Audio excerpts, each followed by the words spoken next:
ప్రియ దేవుని బిడ్డలారా, ఈరోజు ధ్యాన వాక్యము 2024 సంవత్సరము ఆగస్టు నెల 18వ తారీఖు.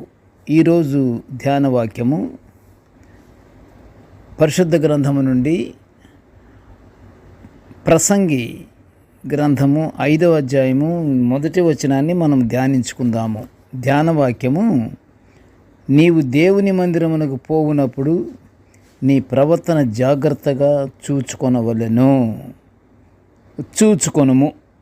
ఓకే ప్రియ దేవుని బిడ్డలారా, ఈ యొక్క ధ్యాన వాక్యము యెరూషలేము దేవాలయములోని ఆరాధనా నియమావళిని సూచిస్తుంది కనుక ఈ నియమావళిని మనము ధ్యానించుకుంటున్నాము.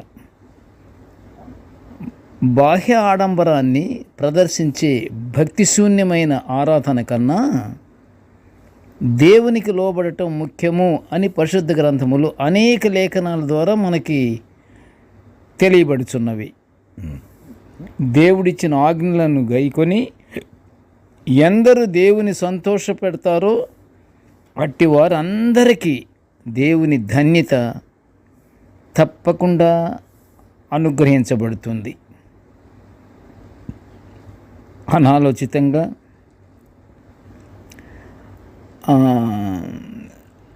దేవుని ఆరాధించే అలాంటి విశ్వాసులు ఆశీర్వాదాలు పొందరు, కానీ శ్రమలే కలుగుతాయి. అనాలోచితమైనటువంటి పద్ధతిలో దేవాలయమునకు రాకూడదు కూడాను. ఒకవేళ దేవాలయంలోకి వచ్చి ఆరాధనా కార్యక్రమం జరుగుతున్నప్పుడు అనాలోచితంగా ఆలోచిస్తూ కూర్చోవటం కూడా భయంకరమైనటువంటి తప్పు. అది దేవుని యందు భయభక్తులు కలిగి అక్కడ సంఘ కాపరి గారు ఏం చెబుతున్నారో విని అది మన హృదయమందు భద్రపరచుకొని ఆ మాదిరిగా ఫాలో అవ్వటం అనేదే దేవునికి ఇష్టమైనటువంటి క్రియలు. గుడికి రావటం అయితే వస్తున్నాం, కానీ అనాలోచితంగా అలా కూర్చొని వేరే ఏదో ఆలోచిస్తూ ఉంటే అది మంచిది కాదు. అది దేవునికి వ్యతిరేకత. అలా ప్రవర్తించే వాళ్ళు ఎవరంటే దేవునికి వ్యతిరేకులు. అట్టి వారికి శ్రమలే కలుగుతాయి అంటున్నాడు పరిశుద్ధ గ్రంథములో.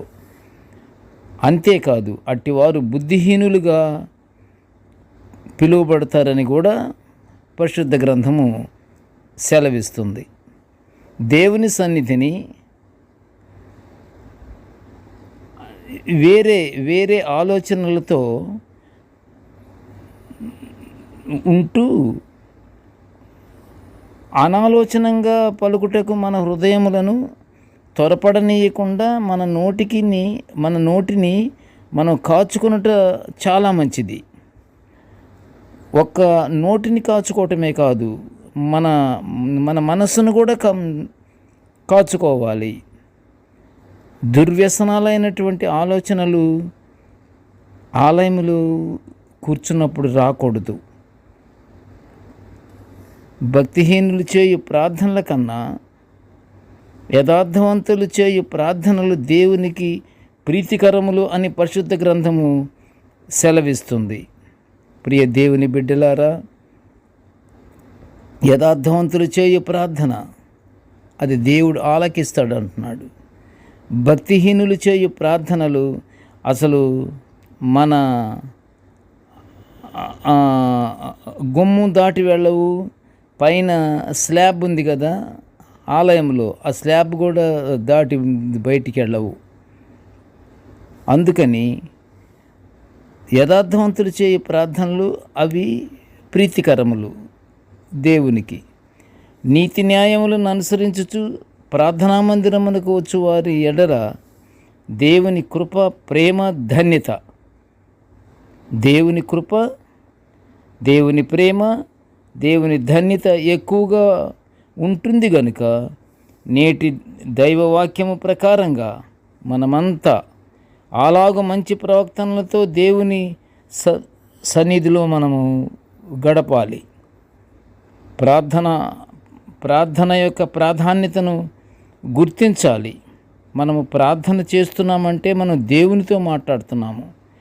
ఆలయములో కూర్చొని కాపరి గారి యొక్క మాటలు వింటున్నామంటే అది దేవుడు పలికిస్తున్న మాటలుగా మనము భావించాలి, అది విశ్వసించాలి. అవి దేవుని మాటలే, దేవుడే మాట్లాడుతున్నాడు అని మనము నమ్మాలి. వినయంగా అవి మనం స్వీకరించాలి. మనమైతే వెంటనే మనము చేటుకు ఉపక్రమించినప్పుడు దేవునితో మాట్లాడుతున్నాము, మనము అది మర్చిపోవద్దు. దేవునితో సంభాషిస్తున్నాము, అది మర్చిపోవద్దు. దేవునికి మన విన్నపాలు విన్నవించుకుంటున్నాము. మన యొక్క విన్నపాలు విన్నవించుకుంటున్నప్పుడు దేవుడు వినాలి కదా. దేవుడు వినాలంటే అనాలోచితమైనటువంటి ఉద్దేశము హృదయములో కలిగి నీవు ప్రార్థించకూడదు. నీ ప్రార్థన ఎల్లప్పుడూ ముక్కుసూటిగా దైవ సన్నిధిలో దేవుని పాదముల దగ్గరికి చేరాలన్న ఉద్దేశంగా నువ్వు ప్రార్థన చేయాలి. అప్పుడు దేవుడు నీ ప్రార్థన ఆలకిస్తాడు. ఆ ప్రార్థన దేవుని సన్నిధిలోకి వెళ్ళి దేవుని దగ్గరికి వెళ్తుంది. అలాంటి ప్రార్థన నీవు అనాలోచితమైన ప్రార్థన చేస్తే అది దేవుని దగ్గరికి వెళ్ళదు. దేవునికి తెలియదు నువ్వు ఏం మాట్లాడుతుందో కూడా దేవునికి తెలియదు. దేవునికి తెలియాలంటే నువ్వు దేవుని బిడ్డగా ఉండాలి, దేవుని విశ్వసించాలి, దేవుని యొక్క ఆజ్ఞలు ఆచరించాలి, దేవుని కట్టడలను అనుసరించాలి.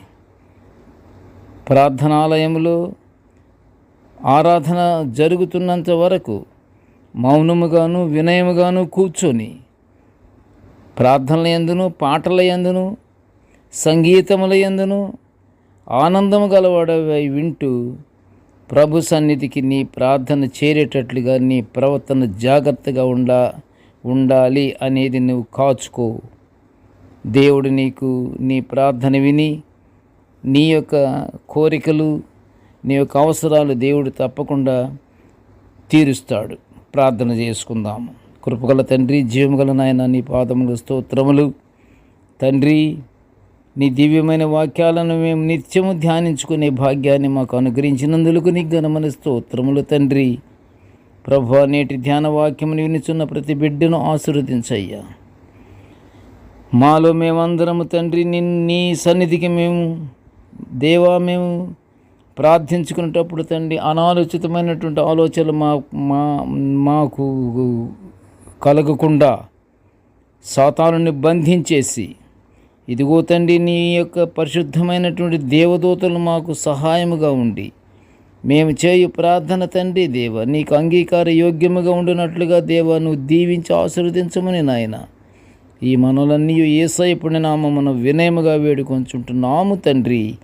ఆమెన్. దేవుడు మనలందరినీ బహుగా దీవించుగాక. ఆమెన్.